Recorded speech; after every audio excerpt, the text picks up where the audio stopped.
بسم اللہ الرحمن الرحیم۔ قربانی ایک بہت بڑی چیز ہے۔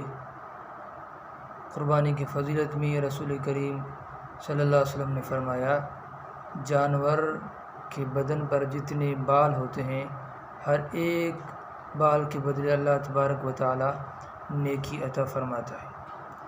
دوسری حدیث میں آتا ہے کہ قربانی جب کی جاتی ہے اس کا خون زمین پر گرتا ہے، گرنے سے پہلے اللہ تبارک و تعالی اس کو قبول فرما لیتا ہے، نجات کا ذریعہ اس کو بناتا ہے۔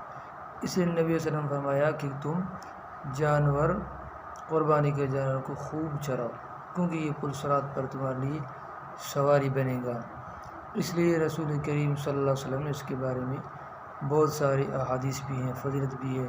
نبی علیہ السلام خود قربانی کیا کرتے تھے، تو قربانی کا جانور اچھا ہونا چاہیے، لنگڑا نہ ہو، لولا نہ ہو، آنکھ سے کانا نہ ہو، اور موٹا بھی ہو، خوبصورت بھی ہو، کیونکہ اگر ہم دنیا کے اندر اپنا مال خرچ کرنا چاہیں تو اس کے اندر تو ہم ہر چیز اچھی دیکھتے ہیں کہ لوگوں کو پسند آ جائے۔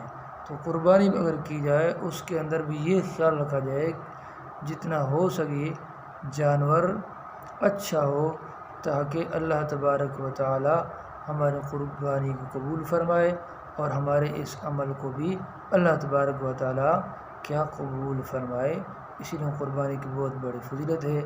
قرآن میں بھی ہے، قُلْ إِنَّ صَلَاتِي وَنُسُكِي وَمَحْيَايَ وَمَمَاتِي، کہ میری نماز و نسکی، میرا قربانی، میری زندگی، میرا جینا، میرا مرنا سب اللہ کے لیے۔ تو قربانی اللہ تبارک و تعالی کے لیے کی جائے اور اس جانوروں کو خوب چرایا جائے، کیونکہ حدیث میں ہے کہ یہ تمہارے باپ ابراہیم علیہ السلام کی سنت ہے۔ وما توفیق الا باللہ۔